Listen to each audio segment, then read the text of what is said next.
was born and raised in North Korea. Although my family constantly struggled against poverty, I was always loved and cared for first, because I was the only son and the youngest of two in the family.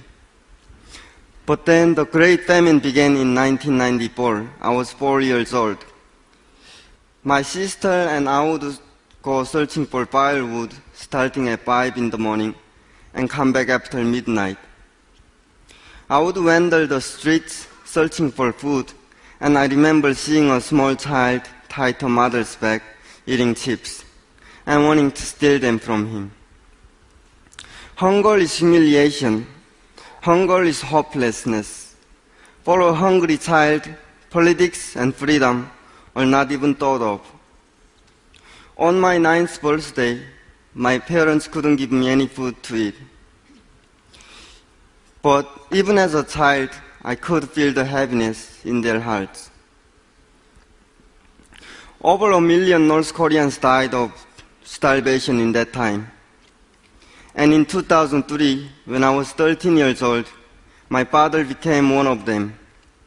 I saw my father wither away and die. In the same year, my mother disappeared one day, and then my sister told me that she was going to China to earn money, but that she would return with money and food soon. Since we had never been separated, and I thought we would be together forever, so I didn't even give her a hug when she left.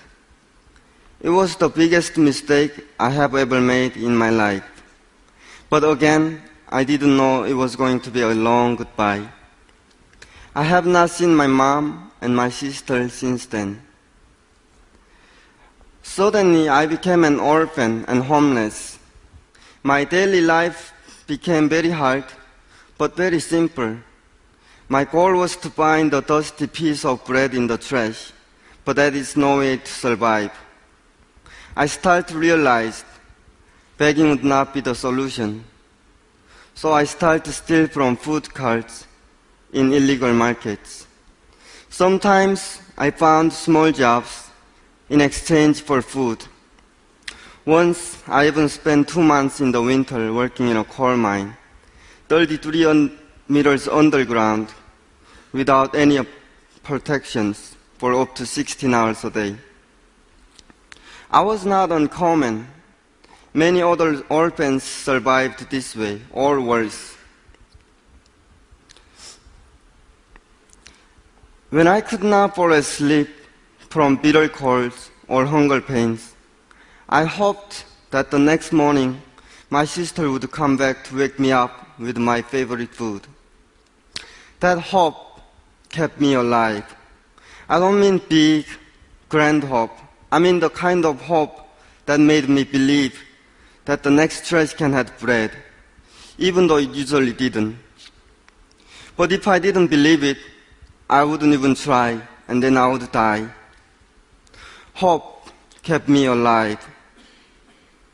Every day I told myself, no matter how hard things got, still I must live. After 3 years of waiting for my sister's return, I decided to go to China to look for her myself. I realized I couldn't survive much longer this way. I knew the journey would be risky, but I would be risking my life either ways. I could die of starvation like my father in North Korea, or at least I can try for a better life by escaping to China. I had learned that many people try to cross the border to China in the nighttime to avoid being seen. North Korean border guards often shoot and kill people trying to cross the border without permission. Chinese soldiers will catch and send back North Koreans where they face severe punishment. I decided to cross during the day. First, because I was still a kid and scared of the dark.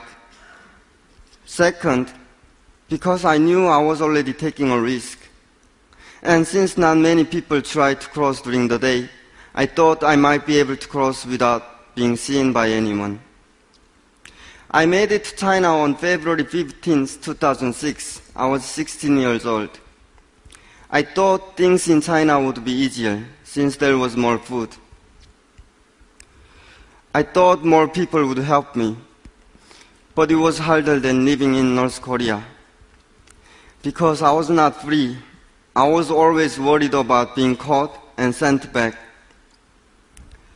By a miracle, some months later, I met someone who was running an underground shelter for North Koreans and was allowed to live there and eat regular meals for the first time in many years. Later that year, an activist helped me escape China and go to the United States as a refugee.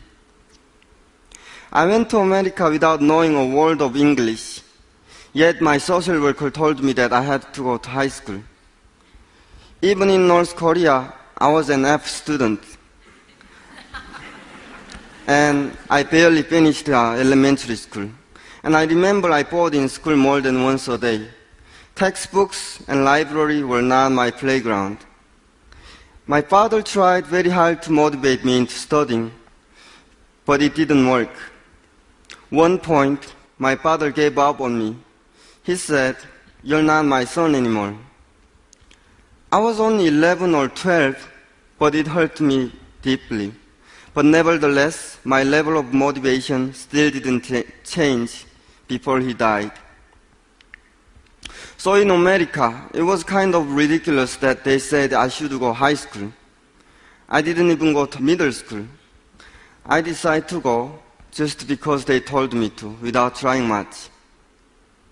But one day I came home, and my foster mother had made chicken wings for the dinner. And during the dinner, I wanted to have one more wing, but I realized there were not enough for everyone, so I decided to against it. When I looked down at my plate, I saw the last chicken wing that my foster father had given me his. I was so happy. I looked at him sitting next to me. He just looked me back with very warmly, but said no word. Suddenly I remembered my biological father. My foster father's small act of love reminded me of my father, who would love to share his food with me when he was hungry, even if he was starving. I felt so suffocated that I had so much food in America, yet my father died of starvation. My only wish that night was to cook a meal for him. And that night, I also thought of what else I could do to honor him. And my answer was to promise to myself that I would study hard and get the best education in America to honor his sacrifice. I took school seriously, and for the first time ever in my life, I received an academic award and for excellence and made Dean's List from the first semester in high school.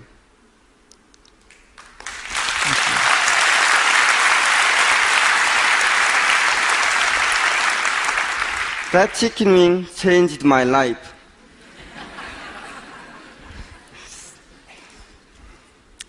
Hope is personal. Hope is something that no one can give to you. You have to choose to believe in hope. You have to make it yourself. In North Korea, I made it myself. Hope brought me to America. But in America, I didn't know what to do because I had this overwhelming freedom. My foster father at that dinner gave me a direction, and he motivated me and gave me a purpose to live in America. I did not come here by myself. I had hope, but hope by itself is not enough. Many people helped me along the way to get here. North Koreans are fighting hard to survive. They have to force themselves to survive, have hope to survive, but they cannot make it without help. This is my message to you. Have a hope for yourself, but also help each other. Life can be hard for everyone, wherever you live. My foster father didn't intend to change my life. In the same way, you may also change someone's life with the even smallest act of love. A piece of bread can satisfy your hunger, and having the hope will bring you bread to keep you alive. But I confidently believe that your act of love and caring can also save another Joseph's life and change thousands of other Josephs who are still having hope to survive. Thank you.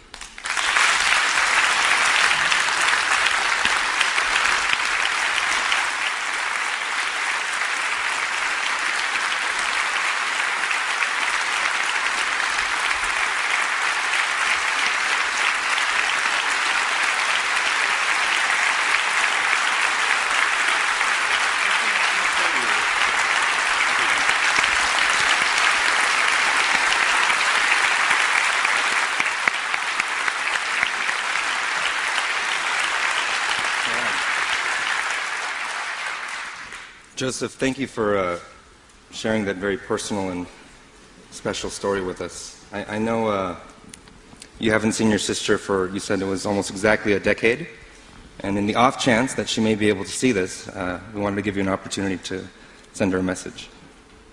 In Korean? Or you can do English then Korean as well. Yeah.